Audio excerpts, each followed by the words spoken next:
Alô? Bom dia a todos e a todas. Eu quero agradecer o convite de estar aqui, quero saudar a mesa na figura do deputado Antônio Brito. E vamos adiantar para... temos muito que debater.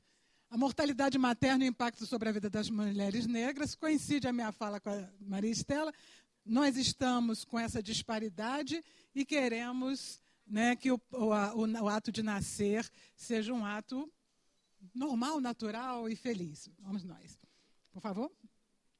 Eu quero deixar registrado aqui o agradecimento e, ao mesmo tempo, manifestar o sentimento pela passagem do pai da deputada Benedita da Silva, acusar o agradecimento às deputadas que viabilizaram esse debate e, no caso, a deputada Benedita da Silva e a Rosângela Gomes pela convocação da audiência, agradecer à presidência do deputado Antônio Brito e aos que estão aqui presentes. E aos colaboradores deles, das suas equipes. Por favor. Quero fazer aqui, a razão dessa audiência, entre outras, foi o dia 28 de maio, o dia de denúncia da mortalidade materna. Então, rapidamente, eu queria deixar uma homenagem à razão de nós estarmos aqui reunidos, que é a morte das mulheres por razões maternas diretas e indiretas. E queria também registrar uma homenagem a deputada estadual, no caso pelo Rio de Janeiro, mas que transitou muito por essa casa na época da lei do exercício profissional de enfermagem, dos enfermeiros de enfermagem, a deputada Rosalda Paim, que faleceu no dia 2, obrigado. E quem é da saúde da mulher, o PAISME, ela foi uma das redatoras, digamos assim, de que ajudou a formular e lutou muito pela sua implantação. E nessa área foi sempre uma pessoa incansável. Eu quero deixar aqui essa homenagem a ela e os sentimentos também à família, por favor.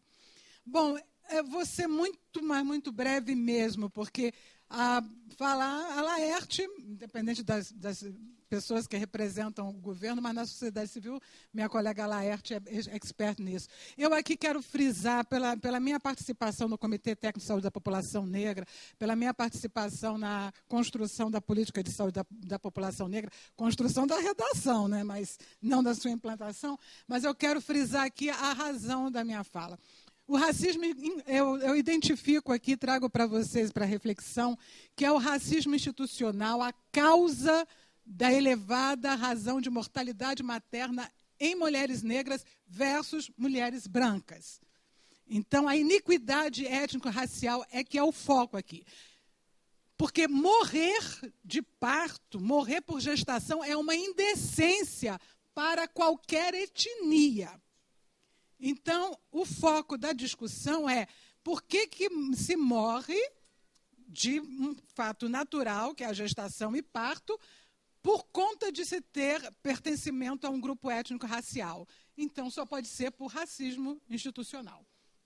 O Ministério da Saúde alerta em várias falas, ainda que as colegas que me antecederam aqui disseram que não é bem assim, mas tem documentos que colocam que ele não tem condição de reduzir a razão de mortalidade materna até a meta da Organização Mundial de Saúde, que não é das melhores, é 35 por 100 mil. E a tendência da iniquidade na razão de mortalidade perdão, é que a gente fica cansado. A iniquidade na taxa de mortalidade materna de mulheres negras continua aumentando, que vocês viram pelos gráficos que antecederam. Então, o Ministério da Saúde tem que ser questionado pela manutenção do racismo institucional na política que está sendo tratada de redução da mortalidade materna como um todo. E eu trago aqui, com toda delicadeza, mas uma cobrança de maior incisiva no Poder Legislativo de executar sua ação fiscalizadora sobre a execução da Política Nacional de Saúde Integral da População Negra pelo Ministério da Saúde, que é um instrumento, pelo menos que nós temos, aprovado, para reduzir, que ajuda a reduzir a morbimortalidade materna em mulheres negras, porque é uma política com foco no racismo institucional, na desconstrução do racismo institucional. Por favor. E aqui, até sempre questiono essa questão do social, né? Que o problema da morte das pessoas negras, da população negra, é social. Aqui nós temos um gráfico sobre a taxa de mortalidade materna por raça, cor e escolaridade. Vocês vão concordar comigo que a escolaridade ajuda já a diferenciar as pessoas num certo estrato social, né? Pelo estrato social. Então, vocês vejam, a última coluna ali são pessoas com 12 ou mais anos de escolaridade. E vejam que a razão de mortalidade materna continua de forma díspare entre mulheres brancas e negras, por favor. E aí, eu destaco esse fato, dá só mais um cliquezinho, por favor, para chamar a atenção para vocês que o diabo mora no detalhe. Né? Ou seja, quando vem o discurso do que morre porque é morre porque é pobre, eu trago esse dado para dizer, não, morre porque é negra, ou morre porque é preta, morre porque é parda. Não é? É um detalhe que eu trago para ajudar a quem não está muito próxima da discussão sobre racismo institucional, como a discriminação se manifesta. A discriminação institucional, ela não se manifesta por xingamentos, ela não se manifesta por distratos no nível macro, no nível epidemiológico. Ela se manifesta pelas disparidades, e eu aqui chamo de iniquidade, porque é uma taxa injusta, tendo em vista que as pessoas que morreram ali foram atendidas pelos mesmos serviços, pelos mesmos protocolos, pelas mesmas instituições. Então, há um grande grau de injustiça nessas disparidades. Por favor. Né? E a questão dos custos. Né? A gente só fala de investimento, manda dinheiro para cá, mas é aquela coisa. Às vezes, nós aqui da sociedade civil fazemos a demanda, pedimos os recursos, mas minha avó dizia que o bom bocado não é para quem faz, o bom bocado é para quem come. Ou seja, a gente às vezes até consegue o recurso, mas ele não tem um impacto. Ele vai enriquecer outros, mas ele não vai nos salvar nas nossas demandas. Né? Vocês vejam que os recursos não são muito grandes, mas a gente vê que a morte materna de mulheres negras, a morte materna de mulheres de uma maneira geral, por uma pesquisa da Organização Mundial de Saúde, em região rural, dá um impacto nas famílias na ordem de $4 mil. Né? E a família que tem o fenômeno do parto natural, o custo direto é de $370. Essa comissão que está aqui presidindo, convocou para essa audiência pública, trata também da assistência social. Eu deixo aqui já indicado que a questão da seguridade social precisa ser trabalhada, porque nós temos a questão da orfandade, do aumento da pobreza pela perda de renda das famílias, pelo potencial de dissolução de corporativismo e comunitarismo, aquela comunidade onde aquela mulher fica ausente pela morte, né? Uma morte evitável, ela tem um impacto, ela pode ser uma mini empreendedora, ela pode ser não importa, aquela comunidade vai ter um caos. E para o país como um todo, você tem a questão da seguridade social, que vai ter mais custos. Né? E sem contar que as famílias que têm algum recurso para cobranças de indenizatórias, o país vai pagar a mais ainda pelo aquilo que investe. Então, isso tem que ser levado em consideração. Por favor. O problema, a minha tese aqui que eu trago é o seguinte, o problema é que a gente tem que enfocar, o X da questão é a iniquidade étnico-racial da taxa de morbimortalidade de mulheres negras. A doutora Esther aqui mostrou vários protocolos clínicos. Esses protocolos, senhores e senhoras, têm barbas brancas, ou seja, são consagradíssimos para reduzir mortalidade materna. Se a gente não foca gênero e racismo, a gente não acaba com a mortalidade materna. Né? Então, não é por questões clínicas, não é por falta de evidências científicas. Existe uma questão ético-moral ideológica anterior a isso. E a solução que eu trago aqui, para o momento, é uma fiscalização do poder legislativo sobre a execução da Política Nacional de Saúde Integral da População Negra pelo Ministério da Saúde. Eu teria, abre parênteses, uma outra proposta. Eu queria mudar o nome da política, não falar mais em política, falar Lei... Ixi, a sigla está errada ali. Lei de Saúde Integral da População Negra, porque não é uma política. Política você pode criar, pode, né, depois revogar, pode ser de um governo, pode não ser. A política é lei, ela faz parte do Estatuto da Igualdade Racial, não sou boa de números, mas ela é lei, ela tem que ser implantada, ela não pode ficar na cultura das leis que não pegam. Ela tem que ser uma lei que pegue. E ela tem que resolver essa questão na área da saúde urgente. E o Poder Legislativo tem que incidir sobre o Poder Executivo na execução da Lei de Saúde Integral da População Negra. Como você tem algumas vertentes, a questão da gestão da política, a instância de gestão que você não tem, quem é que é responsável pela gestão da lei? Não tem. E se não tem responsável, fica tudo no vazio, né? A questão da iniquidade nas taxas de mortalidade.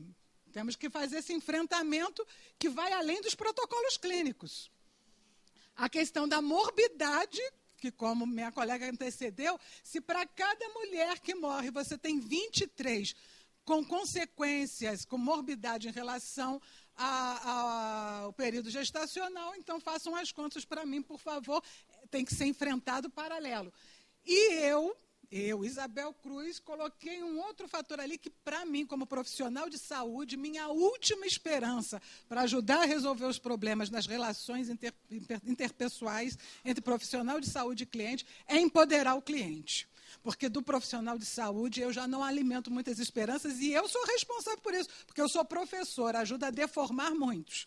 Mas hoje eu só acredito nos trabalhos que a gente possa fazer com o empoderamento do paciente. E aí a qualidade do pré-natal não passa pelas 7 consultinhas que vocês vejam que nem verificando a pressão das mulheres eles previnem a hipertensão, a morte por doença, hipertensão gestacional.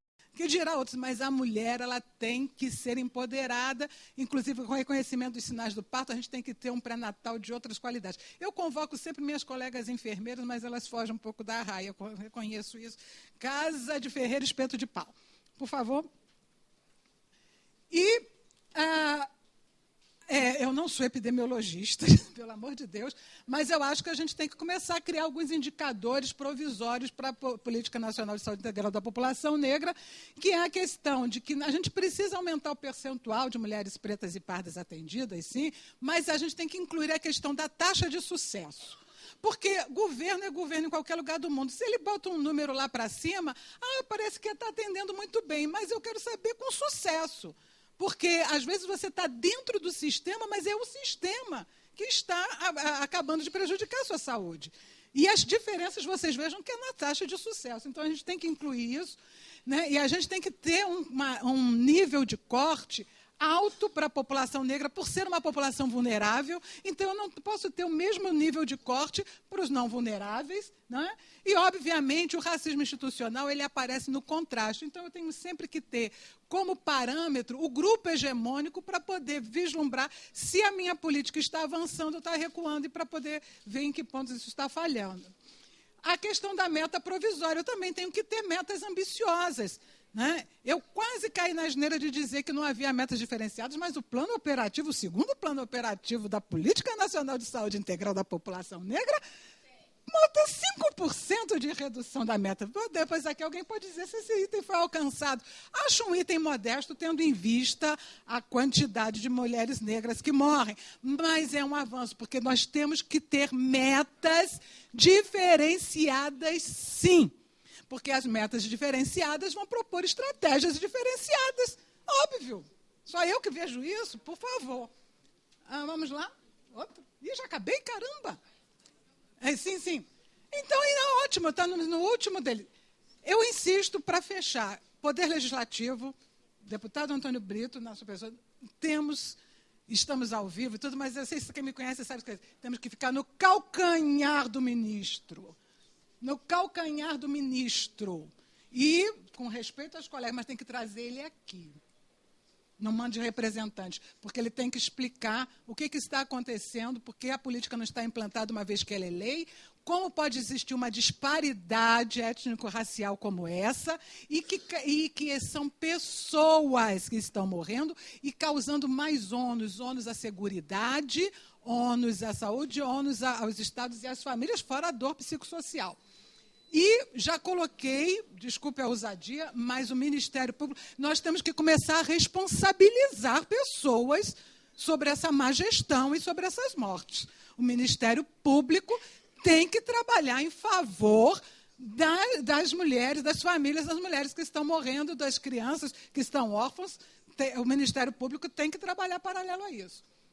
Por favor, para finalizar, a síntese é essa. O problema é a iniquidade étnico-racial na taxa de mortalidade. O Ministério da Saúde está tergiversando nessa questão. Há um custo direto e indireto para as famílias e para a sociedade como um todo. Nós estamos pagando esses custos, e já que tem ajuste fiscal, então nós queremos um ajuste social. E a solução para o momento, a solução aqui dentro dessa coisa, nessa casa que está convocando essa audiência, é a fiscalização do Poder Legislativo sobre a execução da política nacional de saúde integral da população negra em base regular e sistemática. Peço desculpas por ter avançado no tempo, agradeço a atenção. Desculpa.